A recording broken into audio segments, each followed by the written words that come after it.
Good evening. Let's talk business. After scaling record highs in early trade, markets were marred by volatility.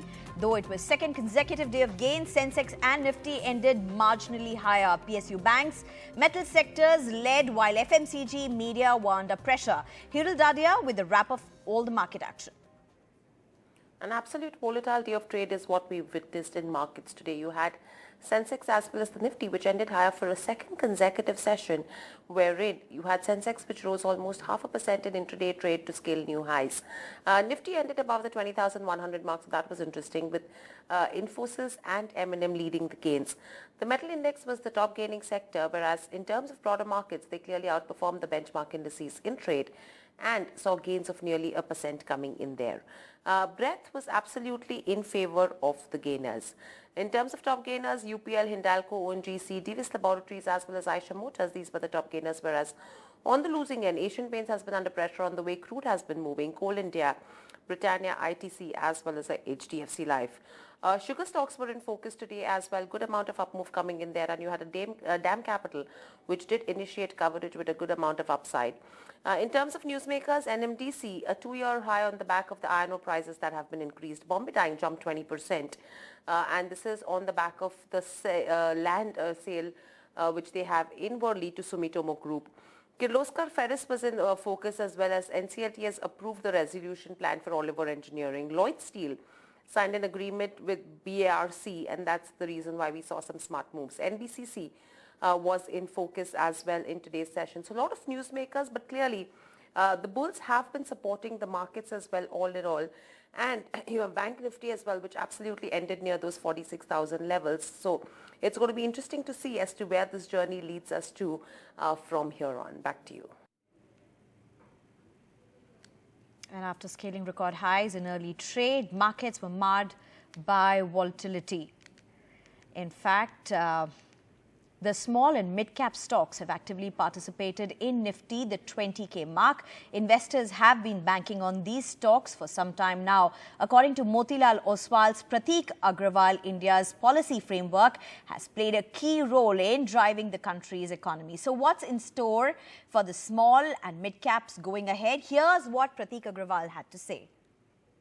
The policy framework continues in this manner. Next period high, whenever it happens over next 2-3 years, once again the mid and the small spaces could end up delivering better returns. If you look at actually longer period, mids and smalls haven't done as well.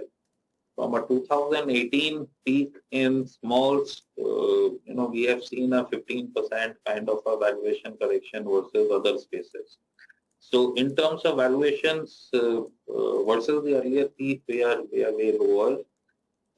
What is giving strength to this space after a long while, after 12-13 years of underperforming, is the revival of manufacturing. So as you go smaller cap, the manufacturing part of total value add is very high.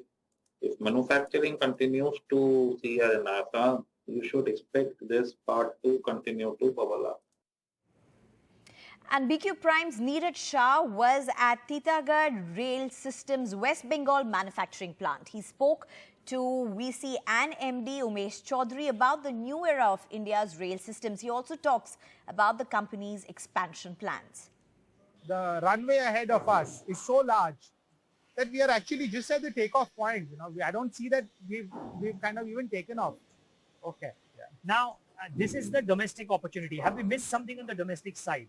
On the passenger side, on the metro. So there are more than 50 metros that the government has announced that they will be setting up. The Vande Metro, the Vande Bharat. India of today is becoming more aspirational.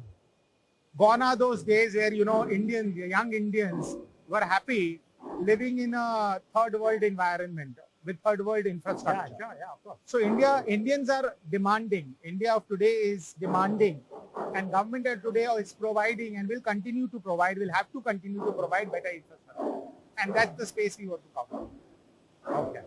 Okay, and that's a big opportunity as well. I believe that is a great on the PRS. Okay.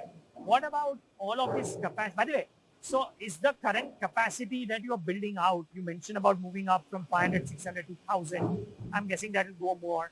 is that good enough to satisfy the kind of order book that you're sitting on for the domestic side?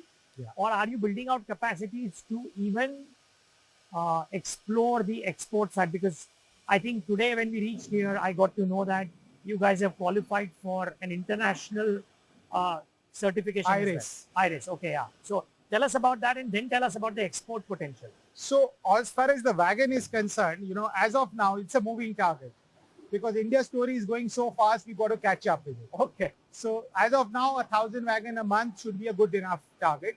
But then we will see and we will adjust and kind of recalibrate ourselves as we go along. As far as the passenger rail system is concerned, here there is a large export market, and in order to cater to that export market, we have to be internationally accredited by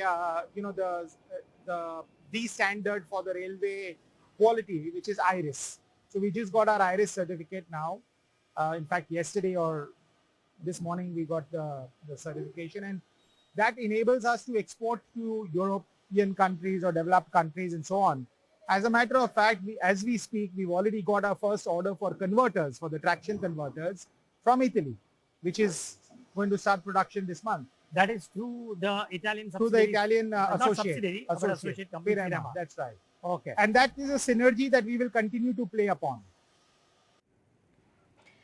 And Bombay Dyeing shares hit 52-week high in trade today. This comes post the announcement of the company's land deal with Gosu Realty. In a deal worth 5,200 crore rupees, Bombay Dyeing will sell its Worli land.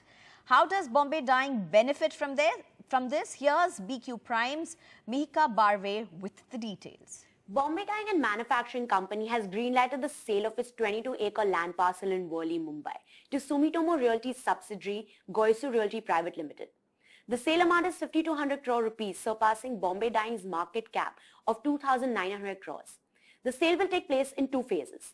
The company will receive 4,675 crore rupees in phase 1 and the balance 525 crores in phase 2, basis agreement and conditions being met. The sale aims to deleverage the company's balance sheet for future real estate projects and will result in a 4,300 crore pre-tax profit. The proceeds will be used to repay company borrowings, saving interest costs and removing charges on pleasure sets. As of FY23, the firm's total borrowings were 3,642.04 crore rupees, possibly making the company debt-free after phase 1 payment.